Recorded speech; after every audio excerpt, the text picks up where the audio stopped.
Florida police officer responding to a report of gunshots gets pummeled by a crowd of people. Watch this.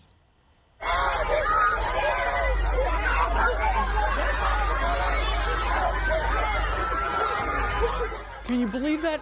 That Jacksonville, Florida officer was trying to clear the crowd when he was thrown to the ground as anti-police rhetoric escalates, as you know, nationwide. Joining us right now, somebody who knows all about this, Jacksonville Fraternal Order of Police President Steve Zona. Steve, good morning to you. Good morning, sir. Thank you for having me. Okay, so pick up the story. That guy, there were reports of break-in or gunshots fired. That guy runs toward the danger. He's got a rifle on his back, right? And that happens?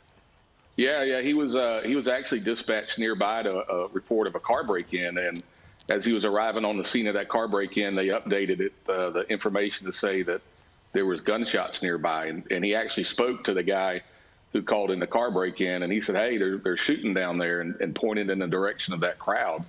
So that officer, you know, we've all seen it. Most recently here in Florida, in Miami, that bar shooting down there in Miami, and our officer wasn't going to wait. I mean, he was going to go down there. Didn't know if he had an active shooter situation or what it might be, so he drove down there to a safe distance, retrieved his patrol rifle, and was going to go down there and take care of business if he had to, and make sure that the very people that he was going to help, make sure that they were safe, and those same very people are the ones that attacked him. Now, one person in that crowd helped him. One person tried to pull it was actually a female, off of him. You can see, I think it's the guy in the red shirt, but he tried to pull her off, but nobody else did. Everybody else sat there and watched, and everybody else filmed what happened to our officer. And quite frankly, we've seen it all over the country, all last year, all the rhetoric from the activists, and really, truthfully, some rhetoric from elected officials that we feel like has emboldened situations like this, like there'll be no repercussions for, you know, jumping on police officers and hurting them. Steve, this is so different than anything we've seen in the United States throughout my lifetime until present day, where usually, you know, it's people, good Samaritans in a crowd will jump up and help the police officer. They won't jump up and jump him.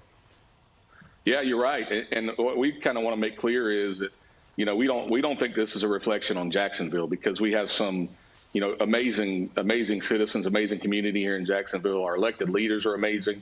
What we say this is a reflection of those people in the parking lot. And you're right. I do think that, you know, the vast majority of Americans, I don't care what your political affiliation is, what your race is, the vast majority of Americans would help us in our time of need. But unfortunately, again, all that rhetoric and the elected leaders remaining silent and sometimes encouraging it have emboldened people to do this. Yeah. And you're right. I never thought I'd see something like this. Do you, speaking of elected leaders, do you feel that this is a problem that Joe Biden should address and say, hey, look, people are beating up our cops. You've got to stop that? Absolutely. I mean, you've seen, truthfully, President Biden was one of the worst culprits. All last year when all the attacks on law enforcement was occurring, when cities were burning, when looting was occurring, President Biden and so many of his party just remained silent. So, yes, they're, in my opinion, they're partially responsible for this. Steve, you know, the White House is watching this show right now. What would you like to say directly to President Biden? I would just say, look, President Biden, you need to do something. This has gone on far too long. And elected leaders have remained silent, and truthfully, we all feel in law enforcement it's because you're pandering to your base, and you all need to step up and do something. Let's go back to the America where you know, everybody went to work every day, came home to their families, and people respected law enforcement. Yeah, that would be fantastic. Exit question, Steve. How is that officer?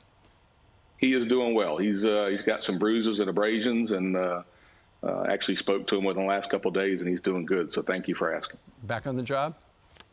Yes, he will be back on the job shortly. All right, very good. Steve Zona, president of the Fraternal Order of Police in that neck of the woods. Sir, thank you very much for your service, and thanks for joining us today. Yes, sir, and thank you for having me. All right.